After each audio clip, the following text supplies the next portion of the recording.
I have featured a series videos where I talk about my early 20s and early years of my first marriage and the shit that happened during that time. Every once in a while you get those what ifs, right? It's just normal, natural thing that our brains love to do to us. It's not all about it. I think those of us who go through certain things without documenting it, or perhaps going back and maybe just talking it through to yourself, really having true empathy and wanting to talk about your mistakes, what you did wrong, but ultimately what you could have done differently might help other people. And that's what this video is going to be about. If you follow me with my kratom and other alternative medicine, this would be a video you would just skip and carry on. But if you're one who likes to follow my journey and my personal life, then this is a kind of conclusion of the series, how I escaped a narcissistic sociopath with a child. What I would have done differently if I could turn back time. When you think about things you would have done differently, you're walking that fine line of, well, especially when it involves children, every horrible thing that you went through, that what I went through, it ended up, I wouldn't have what I have today if it wasn't for that detour that I took, right? And sometimes we don't think that far out, especially when we don't have kids. So if you just went through this horrible marriage but no kids involved and it's like hell on earth, sometimes you could talk about, hey, yeah, if I could have done it differently, I would not have, blah, blah, blah, blah, blah. But that doesn't always work when you have children, right? Because you would do anything for your children, even go through that detour of the hell valley again because of your love for your children.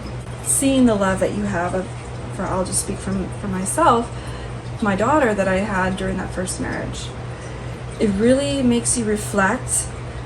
And yeah, I probably would have done a few things differently, but I still would have chosen that man.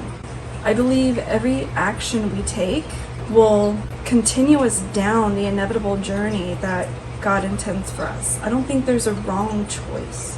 Sometimes we can get so caught up with, okay, that was wrong, that was a bad choice I made. I don't look at it that way. Because I've made so many bad ones, I kind of have evolved in my thinking when it comes to choices that we make. In the choice that you make, there's other little choices, right? There's little actions. And those tend to be a selfish action. So if I narrow down choices that I made that would be construed as wrong, I probably made like 10 more stupid little actions from that major wrong turn. I think when we take detours, we need to take those detours. It's our subconscious telling us you need to go down here so you can learn from this fuck up, so you can acquire this strength, so that you can continue back on your path once your detour gets back on track. I think it's needed based on who you are. Personality and who we are as human beings plays a big part in the kind of or the number of detours we take. What I would have done differently if I had the option to turn back time, or if I'm speaking to a person, maybe you, who are faced in this kind of situation. You're married to a narcissist. It could be male or female. I've seen them both. And you have a child involved. Okay, you kind of, it's not easier per se, because living with someone that's gaslighting you and emotionally damaging you and abusing you, it's not easier or less painful just not having a kid or not. The mental damage it does, it's not partial. It'll do significant damage no matter if you have children with this person or not. But in my case, when you do have a child involved, your actions and your decisions really, you need to take more thought behind it. So I would still have married this person because I see all that I have today, and I needed that detour in order to be who I am. I grew up in a Christian home, in that kind of environment where you have to live up to a certain standard because you don't want to disappoint God. You don't want to disappoint your parents. Sin is a big deal. Being raised a Christian, depending on the type of Christianity, if you're a practicing Christian or just, yeah, I believe there's a God, I identify as a Christian in paper if I'm filling out a form, but it doesn't extend past that, you wouldn't get what I'm trying to say then. If you actually grew up in a practicing Christian home, you tend to view the world as the world is full of sin, the world is trying to get you, and you are to remain holy and divine and live up to your parents' expectations of remaining as flawless as possible, which therefore you tend to not really understand what mercy is or feels like. You don't truly understand what being forgiven or God's grace.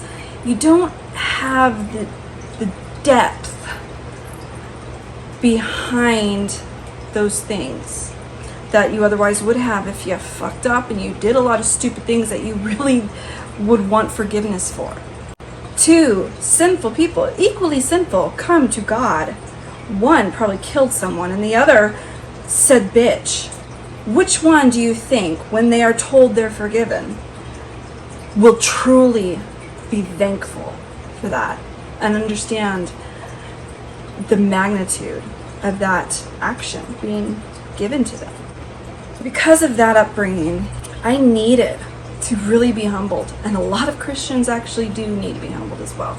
You need to fuck up, you need to do dumb shit, you need to do dumb things that you snub your nose at of a person who was doing it themselves, but you thought, that's just beneath you, that you would never sin like that. I would never cheat on my spouse. You kind of need to really get a reality check. I needed to, so trust me, if I needed to, a lot of motherfuckers need to. I needed that detour. You learn and you grow from bad decisions. So though they might be construed as bad, they're needed for growth. How do you grow? By pushing your limits, by getting outside of your comfort zone, by messing up, by having failures. Therefore, to be a success requires a lot of failing. So I don't ever look at things as a bad or wrong turn. I look at it as that's what you personally needed to go through. That's what you personally needed to do in order to become your true self, as I am today. In my late 30s, I'm finally grasping who I am, the value of me and being here, and the job I have here on earth in general. It would be a pretty useless existence if there was no purpose, right?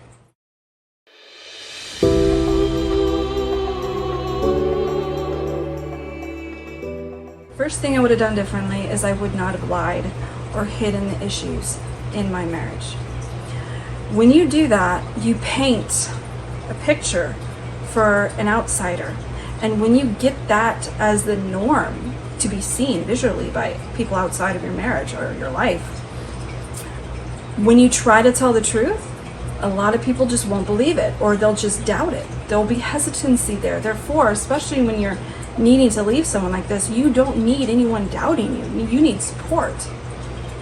I should not have been embarrassed for my bad choice. I should not have hidden the fact that my parents were right, that I never should have married this guy.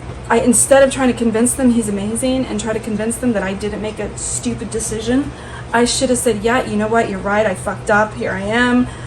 Now you'll need that support then, because then now you can kind of heal and try to formulate a plan again. But when you keep up this lie and facade, you're losing that honest support that you will definitely need later on in life.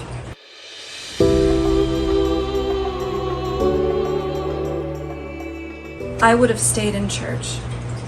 Now, my mother would always say when she was alive that your life, if it's starting to go downhill, odds are you are not in church.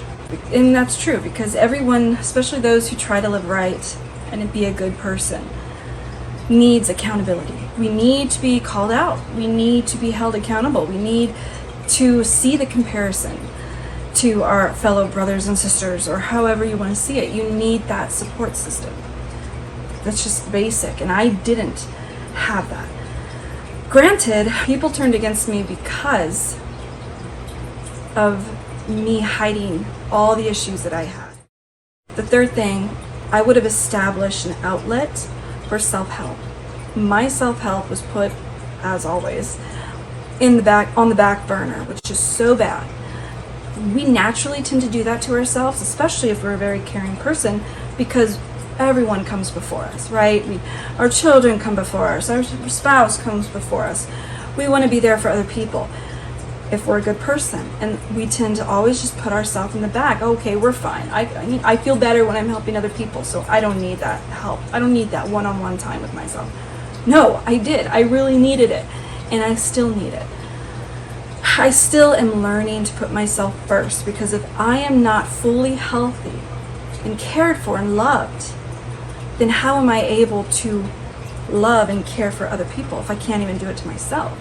So that should have been the forefront, from being honest, transparent, accountability, and being selfish, because it's okay to be selfish as long as it's to better, as long as it is bettering who you are, caring for yourself, so that you can do your job of caring for others better. It's like a job, it's like a career. You go to school, you graduate, you get that experience so that you can be the best at your job, or good enough to not get fired, right? You need that selfish time of studying, all for your own gain, to be able to get the great job and be respected in your position. The next thing is, I would have practiced more humility. And that kind of connects with being accountable, but not just being, you could be involved in a support system and still not be humble and still not own your mistakes. As I said, during my needed detour, I made a lot of stupid mistakes. If I knew that drinking is going to cause you to do stupid shit that you otherwise would never dream of doing, then you would avoid drinking, right? Well, that happened to be one example of something I should not have done. I would have been more humble and correctable, listening and learning to take the correction, learning to understand or try to understand where they're coming from, and properly and maturely debate if they were wrong, because they could be wrong, and they were. A lot of people were wrong during my divorce, because I lied for so many years, right? So when I was coming out with the truth, naturally they were thinking, nope, she's just lost it, going off the deep end, she's become an alcoholic, or whatever they wanted to paint, right? But that was because of my lying and embarrassment of not being humble enough to tell the truth. But learning how to talk and debate and be calm is needed, because you have that self-care that you kind of need in order to do this thing of learning to debate, learning to take correction, and learning to just understand where someone's coming from, but also defend myself. So it's kind of two things in one: being correctable, but also knowing how to stand up for yourself, because a lot of people don't. You'll be surprised. A lot of people will take the hits and the insults and the corrections and the call-outs that are probably not even called for, and not know how to properly defend themselves. So when that happened to me, I immediately got angry. And anger, you do stupid shit when you're angry, and I did. I should have calmed down. I should have got a therapist. Now we don't have what we have now. I didn't have offered back then. You couldn't just get an app and talk to someone over the phone. You had to get insurance. You had to get scheduled. You had to drive. Then you had to sit in this office. Then you had to get a babysitter to even get seen by a therapist. Now it's so simple. There's no excuse not to get a therapist to help you during this time. You need that. You need to learn how to talk. You need to learn how to express and explain who you are, what you're doing, in a way that will shut these people up, give you the respect that you deserve, but also help grow and nurture who you are if they might be right.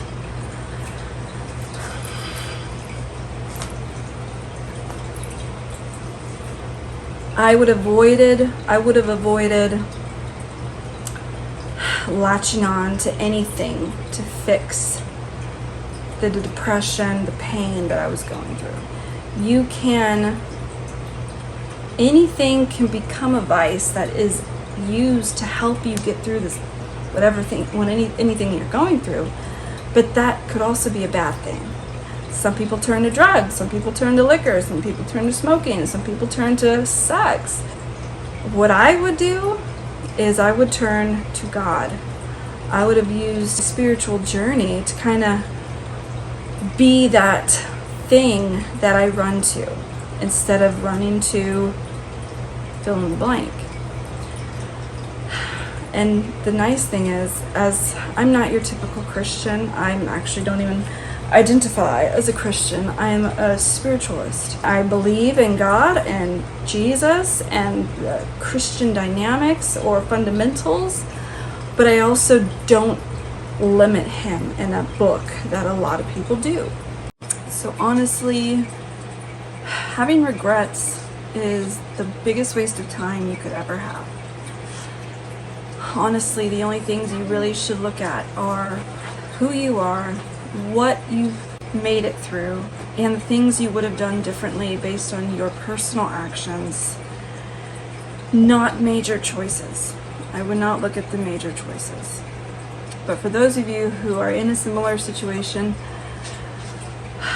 I hope those few things I would have done differently help you and encourage you. There's so much information out there, so much support available than there was for me over 10 years ago. You just need to find the courage to reach out and get out of your comfort zone. I personally know too many women that it's hard work if they were to leave their abusive spouse or significant other. It's easier to just stay. Unfortunately, they're looking at it the wrong way. The damage it does to the children, you need to care about them so much more than uncomfortable. You need to care about them more than a brief discomfort. Just to summarize the 2 videos I filmed, I would encourage you to go watch them.